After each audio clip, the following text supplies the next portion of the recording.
Voice culture singer, actor, अभिनेते, निवेदक, बाकी जे जे लोक कम्युनिकेशनशी रिलेटेड आहेत त्या सर्वांसाठी खूप महत्त्वाचं आहे. कारण सर्वांसाठी आवाजाला सांभाळणं गरजेचं आहे. बरोबर. आवाजाची एक क्वालिटी ठेवणं आणि ती क्वालिटी वाढवणं, चांगली करणं हे पण महत्त्वाचं आहे.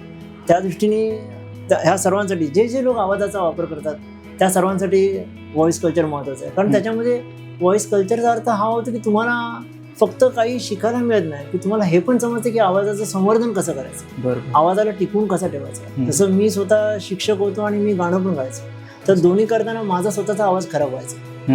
मग मी टीचिंगमध्ये मला लेक्चर्स पण द्यावं लागायचे 4 तास 3 तास आणि इथे गाणं पण गावं लागायचं. पण ते दोन्ही मी सांभाळलं कारण का व्हॉइस कल्चर होतं मी. बरोबर. त्या व्हॉइस कल्चरमुळे माझं गाणं पण होत राहिलं आणि माझं टीचिंग पण होत राहिलं, मला कुठे त्रास नाही आला. अच्छा. ह्याच्यासाठी व्हॉइस कल्चर सर्वांसाठी शिकणं म्हणजे जे आवाजाचे रिलेटेड प्रोफेशनमध्ये आहेत त्या सर्वांसाठी व्हॉइस कल्चर बेस्ट. ओके.